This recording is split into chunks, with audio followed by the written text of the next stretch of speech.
Bonjour, bonjour à tous, bonjour à toutes et à tous, bienvenue. Aujourd'hui, on va parler de, du bien-être de l'enfant et de la base du bien-être de l'enfant, que c'est les milieux familial. Le milieu familial comme base du bien-être de l'enfant. L'environnement familial est le cadre idéal pour l'enfant dans ses premières années de vie. La stabilité, l'affection et l'attention qu'il reçoit par sa famille sont des facteurs décisifs pour son développement psychologique, émotionnel et social. Un environnement familial sécurisé constitue une base solide pour le bien-être et la croissance de l'enfant. Les 3 premières années de vie sont cruciales pour le développement psychologique et neurologique de l'enfant. La présence constante de la mère pendant cette période fondamentale pour sa croissance et son développement favorise le développement d'un attachement sécurisant qui est à la base d'un équilibre émotionnel, relationnel et psychologique sain. La contribution de Donald Winnicott à la compréhension du bien-être de l'enfant souligne également l'importance d'un environnement sécure et aimant. La mère ou la principale figure d'attachement doit être en mesure de répondre aux besoins émotionnels de l'enfant en temps opportun et de manière appropriée, créant ainsi les conditions nécessaires pour que l'enfant puisse affronter le monde extérieur avec sérénité. En ce sens, la maison offre une continuité émotionnelle qui permet à l'enfant de développer une confiance fondamentale dans le monde. Les neurosciences modernes confirment que l'environnement domestique joue un rôle crucial dans le développement du cerveau de l'enfant. Les interactions affectives avec les parents activent les circuits neurologiques qui influencent la régulation des émotions et la gestion du stress.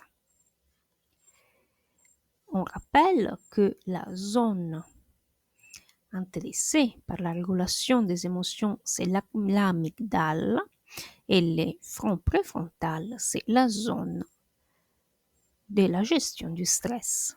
Et ça, voilà, pour ceux qui me suivent, ceux qui vont lire aussi d'autres livres qui s'intéressent au développement de l'enfant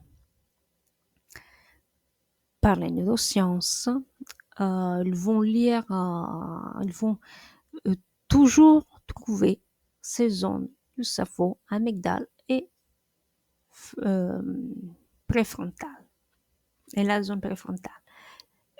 Un enfant qui grandit dans un environnement stable et affectueux développe de meilleures capacités d'autorégulation émotionnelle, tandis qu'une séparation précoce d'une figure d'attachement primaire peut nuire à sa capacité à gérer des émotions complexes et des moments de stress.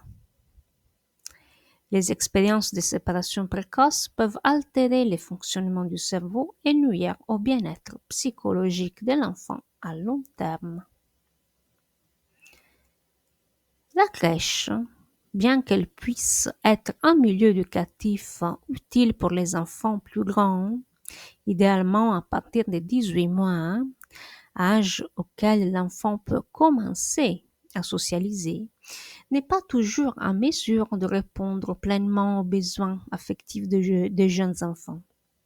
La présence de plusieurs adultes et l'éloignement de la mère ou des figures d'attachement primaire peuvent générer de l'anxiété et de la confusion. De plus, la qualité des interactions de l'enfant avec le personnel de la crèche n'est pas toujours en mesure de reproduire les types de réponses affectives attentionnées qu'une mère ou une figure d'attachement primaire peut fournir à la maison. Donc on parle des parents, on parle de grands-parents. La crèche ne peut pas remplacer l'importance de ce lien primaire. Il est essentiel que les politiques sociales et les décisions familiales tiennent compte de la valeur de ces premières années, afin d'assurer que chaque enfant a la possibilité de grandir dans un environnement qui favorise la sécurité émotionnelle, le bien-être et le développement sain.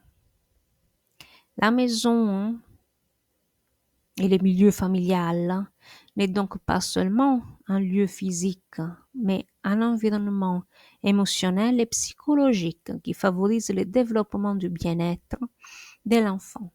La relation intime avec la mère qui se déroule dans un contexte familial sécurisé est une base indispensable au développement sain de l'enfant.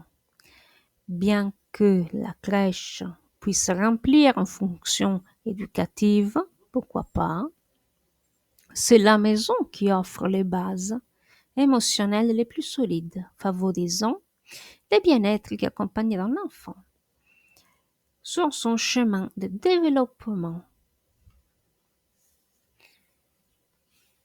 Voici Bowlby aussi, dans son livre le plus connu, L'attachement des années 60-70, a souligné comment le lien entre la mère et l'enfant soit fondamental pour la survie et le développement sain de l'enfant.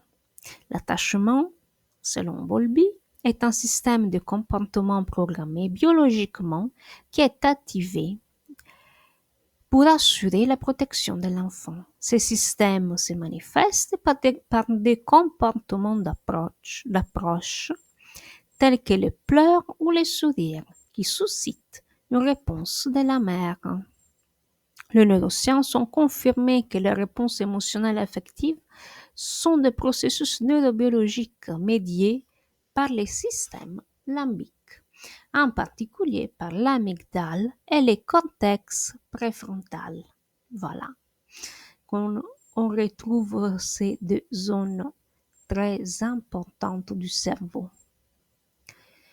Ces zones du cerveau sont cruciales pour la gestion des émotions, le traitement des expériences affectives, et reflétant les concepts de Bowlby sur l'importance des relations affectives précoces pour la sécurité émotionnelle et la régulation comportementale. Une autre théorie fondamentale qui a émergé des neurosciences et qui s'intègre aux idées de Bowlby concerne l'ocytocine, une hormone liée au lien affectif et à la régulation sociale. L'ocytocine est essentielle à la création d'un lien sécure entre le bébé et la mère, et sa libération lors d'un contact physique comme l'allaitement renforce la connexion entre les zones cérébrales responsables de l'empathie, de la régulation émotionnelle et du traitement social. L'ocytocine favorise donc le renforcement des schémas d'attachement sécurisants et par conséquent le développement de la stabilité émotionnelle et relationnelle chez les enfants.